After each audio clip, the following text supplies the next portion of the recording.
सोचिए, एक ऐसा दिन जिसने इस धरती का नक्शा ही बदल दिया। एक ऐसा दिन जिसके बिना शायद हम आज यहां होते ही नहीं। ये कहानी है तबाही की, जिंदा रहने की और एक बिल्कुल नई दुनिया के जन्म की।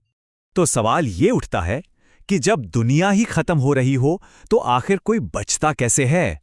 आइए इसी सबसे बड़े सवाल का जवाब तलाशते हैं। ये कहानी है एक महाशक्तिशाली राजा और एक बहुत ही मामूली से जीव की। एक तरफ धरती का बेताज बादशाह टी-रेक्स और दूसरी तरफ हमारा एक छोटा सा पूर्वज जो बस उसकी परछाई में जीने को मजबूर था। चलिए समय में थोड़ा पीछे चलते हैं। कितना पीछे? करीब करीब 6.5 करोड़ साल पीछे। ये वो दौर था, लेट क्रिटेशियस पीरियड। एक ऐसी दुनिया जहां राक्षस जैसे जीवों का बोलबाला था। डायनासोर ही इस धरती के मालिक थे और उनके सामने हमारे जो पूर्वज थे वो बहुत छोटे और एक तरह से महत्वहीन थे। बस इन बड़े बड़े जानवरों से छिपकर अपनी जिंदगी गुजार रहे थे। लेकिन फिर अचानक सिर्फ एक ही पल में सब कुछ बदल गया। एक ऐसी घटना हुई जिसने इस पुरानी दुनिया को हमेशा हमेशा के लिए तोड़ कर रख दिया। आसमान से एक विशाल चट्टान, एक एस्टेरॉइड सीधे धरती से आ टकराया। अब इस टक्कर की ताकत का अंदाजा लगाना सच कहूं तो लगभग नामुमकिन है। सोचिए, एक साथ 10 अरब परमाणु बम फटे। जी हां, इतनी भयानक थी यह टक्कर। और टक्कर के बाद जो हुआ वो तो और भी भयानक था और बहुत तेजी से हुआ। टक्कर के कुछ ही घंटों के अंदर पूरी दुनिया में आग के तूफान उठने लगे। एक हफ्ते के अंदर अंदर धूल और राख के बादलों ने सूरज को पूरी तरह से ढक लिया। पूरी धरती पर घना स्याह अंधेरा छा गया और बस 1 साल के भीतर हमारा ग्रह एक जानलेवा बर्फीली ठंड की चपेट में आ चुका था।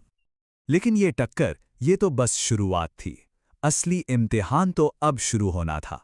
एक ऐसा दौर जिसे वैज्ञानिक इम्पैक्ट विंटर कहते हैं। इसका असर सीधा और बहुत ही विनाशकारी था। भाई, जब सूरज की रोशनी ही नहीं होगी तो पौधे कैसे जिंदा रहेंगे? और जब पौधे मरने लगे तो पूरी की पूरी फूड चेन, मतलब खाने की पूरी श्रृंखला ही ढह गई।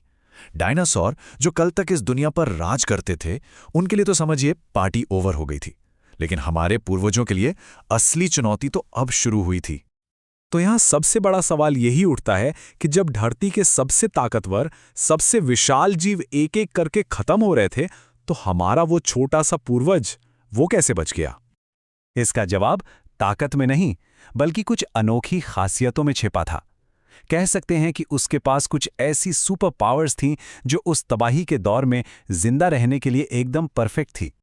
तो क्या थी ये सुपर पावर्स? चलिए देखते हैं। पहली और सबसे जरूरी बात, वो जमीन के नीचे बिल बनाकर रहते थे।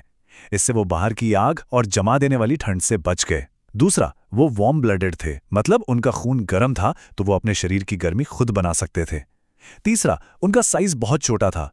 इसका फायदा ये हुआ कि उन्हें जिंदा रहने के लिए बहुत कम खाने की जरूरत पड़ती थी। और आखिर में चौथा, वो कुछ भी खा लेते थे। कीड़े मकोड़े, बीज, जो मिला उसी से काम चला लिया। और फिर धीरे धीरे सदियों के बाद जब आसमान से धूल छंटी और सूरज की रोशनी ने फिर से धरती को छुआ, तो हमारे पूर्वज अपने बिलों से बाहर निकले और उन्होंने जो देखा वो एक बिल्कुल नई खाली दुनिया थी।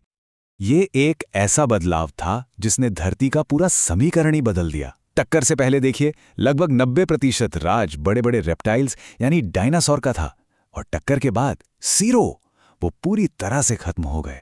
और दूसरी तरफ थे मैमल्स यानी स्तनधारी, जिनका हिस्सा पहले ना के बराबर था, पर अब उनका वक्त शुरू हो रहा था।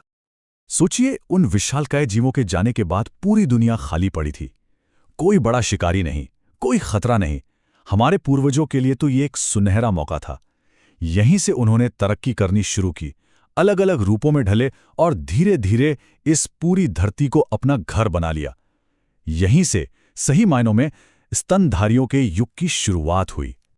और ये पूरी कहानी हमें एक बहुत ही दिलचस्प सवाल के साथ छोड़ जाती है। कभी सोचिए कि अगर वो एस्टेरॉयड उस दिन धरती से टकराने से चूक गया होता तो क्या होता? क्या आज भी इस दुनिया पर डायनासोर का ही राज होता? और क्या हम इंसान कभी इस धरती पर आ भी पाते? ये वो एक घटना है जिसने हमारे होने या ना होने की कहानी लिख दी।